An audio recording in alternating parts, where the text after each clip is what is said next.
राधे राधे। जय श्री कृष्णा। देवोत्थान एकादशी व्रत कथा। ओम नमो भगवते वासुदेवाय।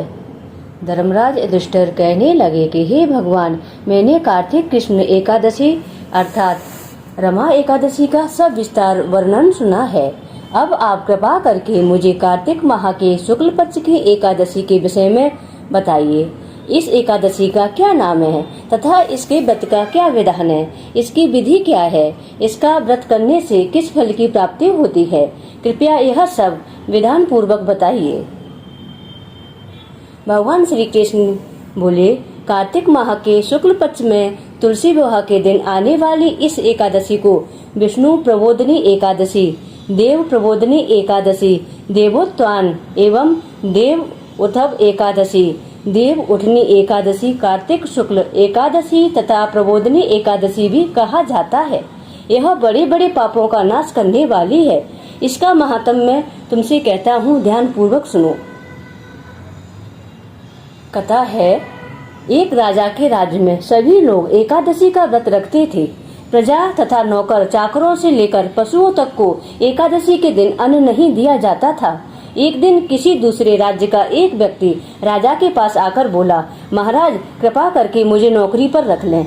तब राजा ने उसके सामने एक शर्त रखी कि ठीक है, रख लेते हैं, किंतु रोज तो तुम्हें खाने को सब कुछ मिलेगा, पर एकादशी को अन्न नहीं मिलेगा।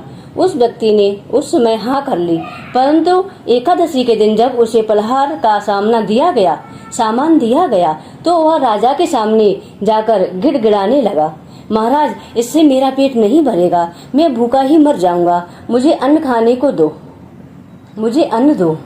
राजा ने उसे शर्त की याद दिलाई, पर वह अन्न छोड़ने को तैयार नहीं हुआ। जब राजा ने उसे आटा, दाल, चावल आदि दिए तो वह नित्य की तरह नदी पर पहुंचा और स्नान कर भोजन पकाने लगा। जब भोजन बन गया तो वह भगवान को बुलाने लगा, आओ भगवान, भोजन तैयार है। उसके बुलाने पर पीताम्बर धारण किए भगवान चतुर्भुज रूप में आ पहुँचे तथा प्रेम से उसके साथ भोजन करने लगे। भोजन आदि करके भगवान अंतर ध्यान हो गए तथा वह अपने काम पर चला गया। 15 दिन बाद अगली एकादशी को वह राजा से कहने लगा कि महाराज मुझे दुगना सामान देना। उस दिन में तो भूखा ही रह गया। राजा ने कारण पूछा तो उसने बताया कि हमारे साथ भगवान भी खाते हैं ना, इसलिए हम दोनों के लिए ये सामान पूरा नहीं होता है। यह सुनकर राजा को बड़ा आश्चर्य हुआ। वह बोला, मैं नहीं मान सकता कि भगवान तुम्हारे साथ खाते हैं। मैं तो इतना व्रत रखता हूँ, पूजा करता हूँ, पर भगवान ने मुझे कभी दर्शन नहीं दिए। राजा की बात सुनकर वह बोला, महाराज यदि विश्वास न हो तो साथ में चलकर देख लेना। राजा एक पेड़ के पीछे छिपकर बैठ गया। उस व्यक्ति ने भोजन बनाया तथा भगवान को शाम तक पुकारता रहा, परंतु भगवान न आए। अंत में उसने कहा, हे भगवान, यदि आप नहीं आएंगे तो मैं नदी में कूदकर प्राण त्याग दूंगा। लेकिन भगवान नहीं आए। तब वह प्राण त्यागने के उद्देश्य से नदी की तरफ बढ़ा। प्राण त्यागने का उसका दृढ़ इरादा जान शीघ्र ही भगवान ने प्रकट होकर उसे रोक दिया और साथ बैठकर भोजन करने लगे। खा पीकर वे उसे अपने विमान में बिठाकर अपने धाम को ले गए। यह देख राजा ने सोचा कि व्रत उपवास से तब तक कोई फायदा नहीं होता जब तक मन शुद्ध न हो। इससे राजा को ज्ञात हुआ कि वह भी मन से व्रत उपवास करने लगा और अंत में स्वर्ग को प्राप्त हुआ। बोलो श्री हरि नारायण की जय। श्रीमन नारायण नारायण हरि हरि, श्रीमन नारायण नारायण हरि हरि, श्रीमन नारायण नारायण हरि हरि। तेरी लीला सबसे न्यारी न्यारी हरि हरि, श्रीमन नारायण नारायण हरि हरि। दूसरी कथा। एक राजा के राज्य में एकादशी को कोई भी अन्न नहीं बेचता था। उस दिन सब फलाहार पर रहते थे। एक दिन भगवान ने उस राजा की परीक्षा लेने के विचार से एक सुंदरी का रूप धारण कर लिया। राजा ने उसे देखकर पूछा कि तुम कौन हो? इस पर वह स्त्री बोली, मैं निराश्रिता हूँ, यहाँ कोई मेरा परिचित नहीं है, किसकी सहायता मांगू? उसके रूप सौंदर्य पर मोहित होकर राजा ने उसे महल में चलकर रानी बनकर रहने का आग्रह किया।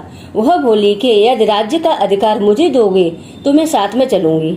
राजा ने उसकी सब बातें स्वीकार कर ली। महल में आकर उसने एकादशी के दिन राजा से भोजन करने को कहा, किंतु राजा ने इनकार कर दिया। वह आज केवल फलाहार पर रहेगा। वह बोली कि यदि तुम भोजन नहीं करोगे तो मैं तुम्हारे बड़े राजकुमार का शीश काट लूंगी। इस पर राजा ने कहा कि तुम जैसा चाहो करो, किंतु वे अपने धर्म से विमुख न होंगे। एकाएक रानी के रूप से भगवान विष्णु ने प्रकट होकर कहा, राजन, तुम इस कठिन परीक्षा में पास हुए हो। उसी समय वहाँ एक विमान आया और राजा ने अपना राज बड़े पुत्र को सौंप दिया और उस विमान में बैठकर परम धाम को चले गए। बोलो श्री हरि नारायण की जय, लक्ष्मी नारायण की जय। श्री विष्णु जी की आरती।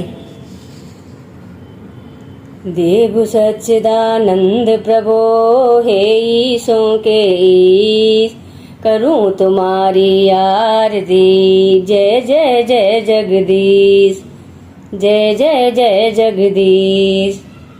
ओम जय जगदीश हरे, स्वामी जय जगदीश हरे। भक्त जनों की संकट क्षण में दूर करे। ओम जय जगदीश हरे। जो ध्यावे फल पावे, दुख बिन से मन का। सुख संपत्ति घर आवे, कष्ट मिटे तन का। ओम जय जगदीश हरे। मात पिता तुम मेरे, शरण गहूँ मैं किसकी। तुम बिन और न दूजा, आस करूँ मैं जिसकी। ओम जय जगदीश हरे। तुम पूरन परमात्मा, तुम अंतर्यामी। पार ब्रह्म परमेश्वर, तुम सबकी स्वामी। ओम जय जगदीश हरे। तुम करुणा के सागर, तुम पालन करता। मैं मूर्ख खल कामी, कृपा करो भरता। ओम जय जगदीश हरे। तुम हो एक अगोचर, जग में सबके प्राणपति। किस विध मिलूं गुसाई, तुमको मैं कुमति। ओम जय जगदीश हरे। दीन बंधु दुख हरता, तुम ठाकुर मेरे। अपने हाथ उठाओ, धार पड़ा मैं तेरे। ओम जय जगदीश हरे। विषय विकार मिटाओ, पाप हरो देवा। श्रद्धा भक्ति बढ़ाओ, संतन की सेवा। ओम जय जगदीश हरे। जय जगदीश हरे, स्वामी जय जगदीश हरे। भक्त जनों की संकट क्षण में दूर करे। ओम जय जगदीश हरे। बोलो श्री हरि नारायण की जय, लक्ष्मी नारायण की जय। ओम नमो भगवते वासुदेवाय, ओम नमो भगवते वासुदेवाय, ओम नमो भगवते वासुदेवाय, ओम नमो भगवते वासुदेवाय, ओम नमो भगवते वासुदेवाय, ओम नमो भगवते वासुदेवाय, ओम नमो भगवते वासुदेवाय, ओम नमो भगवते वासुदेवाय। राधे राधे।